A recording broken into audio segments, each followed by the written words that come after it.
സ്നേഹത്തണൽ വാർഷികാഘോഷവും ജീവകാരുണ്യ പുരസ്കാര വിതരണവും നടത്തി. വിശുദ്ധ മദർ തെരേസ ജീവകാരുണ്യ പുരസ്കാരം നാട്ടിക എസ്.എൻ. ട്രസ്റ്റ് ഹയർ സെക്കൻഡറി സ്കൂളിലെ അധ്യാപികയും NSS കോർഡിനേറ്ററുമായ ശലഭ ജ്യോതിഷിന് സമ്മാനിച്ചു.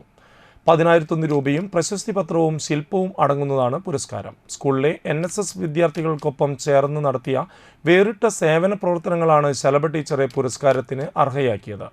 സ്നേഹത്തണൽ ട്രസ്റ്റിൻ്റെ 4ാം വാർഷികാഘോഷ പരിപാടികളോടനുബന്ധിച്ചാണ് പുരസ്കാര വിതരണം നടന്നത്. അവണങ്ങാട്ടിൽ കളരി അഡ്വക്കേറ്റ് AU രഘുരാമൻ പണിക്കർ ഉദ്ഘാടനം ചെയ്തു.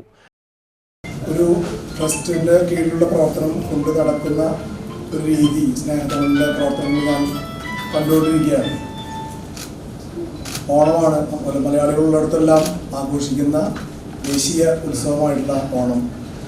നമ്മൾ ഓണത്തിന് ജാതി മത വ്യത്യാസങ്ങളൊന്നുമില്ലാതെ എല്ലാവരും അതിൽ മുഴുകിക്കൊണ്ട് പോകുന്നൊരു സമയമാണ്. ഇതൊരു ദുരന്തത്തിൻ്റെ കാലം കൂടിയായിരുന്നു, അതും മറക്കുന്നില്ല.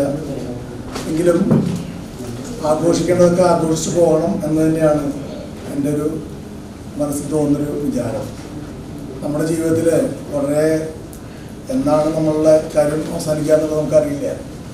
അടുത്ത നിമിഷം നമുക്കെന്ത് സംഭവിക്കുമെന്ന് അറിയാൻ പാടില്ലാത്ത വ്യക്തിത്വങ്ങളാണ് നമ്മളൊക്കെ.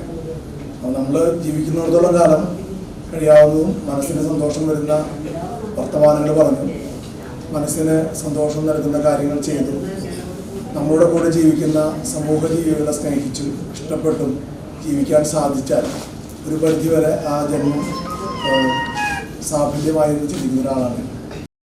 ഡോക്ടർ സിദ്ധാർത്ഥ് ശങ്കർ പൊക്കാഞ്ചേരി പുരസ്കാരം സമ്മാനിച്ചു. എഴുത്തുകാരൻ Bapu Valappad വിശിഷ്ടാതിഥിയായി.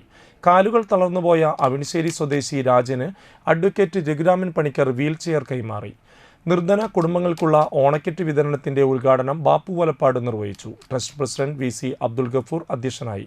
General secretary MA Saleem, ഭാരവാഹികളായ KC Ashokan, PC Ahfath, Rajan Pattat, TV Sreejith, Babu Kunnungal, Shanmugharaj master, ANG Jaiko master, PR Premlal, Harry Sabu, KK Prakashan എന്നിവർ സംസാരിച്ചു.